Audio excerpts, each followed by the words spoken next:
Alibaba has secured its place in history as the largest U.S.-listed initial public offering, $68 per share. That's where Alibaba has priced itself in one of the most anticipated IPOs in years, and that is after the company raised the price range during the roadshow. To meet blockbuster demand, Tracy Tandon has been covering the story. Tracy, price $68 on the top range of the 66 to 68 share. What are investors thinking about this? Well, investors are really happy about this. This $68 per share pricing is very much in line with expectations, and that values the company at $168 billion. This $68 share price has also landed Alibaba in the top 3 spots when we look at some of the biggest tech and internet companies in the United States. So number 1, Google, $400 billion valuation. Number 2, Facebook, $200 billion valuation. Number 3, Alibaba, with that sweet $168 billion valuation, kicking Amazon out of the 3rd spot. Amazon now in number 4 with $160 billion in valuation. You know, a lot of analysts I spoke to say that pricing IPOs is not really an exact science, but the analysts that I did speak to say they all agreed that this $68 per ADS, per American Depository share, actually undervalues Alibaba because there's a lot of room to grow. We have to remember that this is a company that 15 years ago was founded by Jack Ma in his 1-bedroom apartment. Today, it has gone on to power 80% of all of Chinese e-commerce online. Michelle, let's take a look at just how big Alibaba really is. Alibaba is an online marketplace, a mix of Amazon, eBay, and Google, all thrown in with some unique Chinese characteristics. It's also much, much bigger. It's the sum of its parts that make Alibaba so substantial. Those parts include 6 business divisions. The first one is Alibaba.com, created 15 years ago. It acts as a business-to-business portal connecting Chinese manufacturers with overseas buyers. Then there's Taobao, China's largest online consumer-to-consumer shopping website. The company then launched Alipay, its online payments business.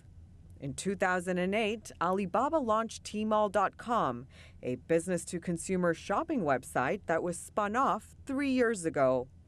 There's also Zhuhuasuan.com, a daily deals website that was created in 2011.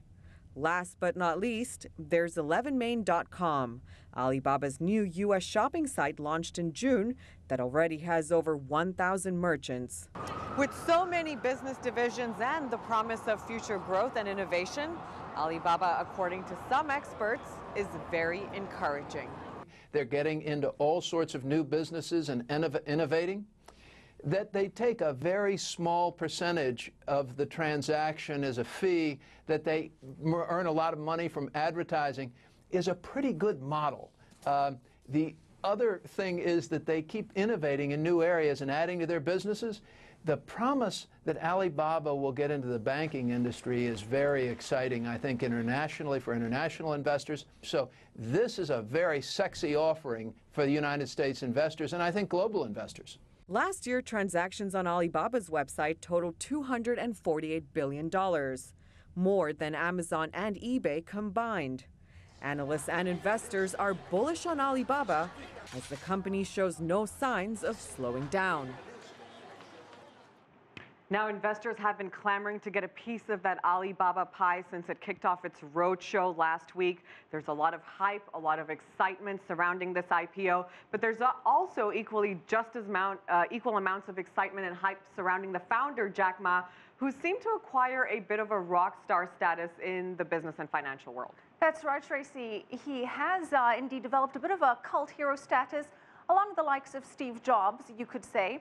Now, what's interesting, Jack Ma is selling 12.75 million shares. He's going to keep 7.8% of the company, and with a unique structural arrangement, he's pretty much the man at the helm.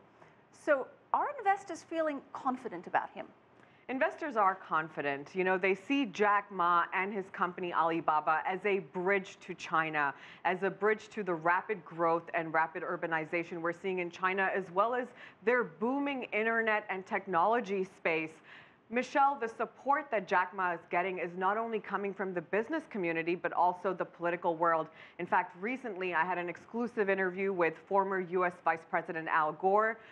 Former Vice President Al Gore wears a number of different hats, and among them, he's also on the board of Apple, as well as a senior advisor to Google.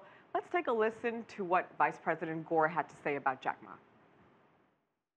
Well, Jack Ma is a friend of mine, the CEO of Alibaba. I've known him since he was quite a young man. Not that he's not young now, he still is. I had time to study the financial arrangements in the company in great detail.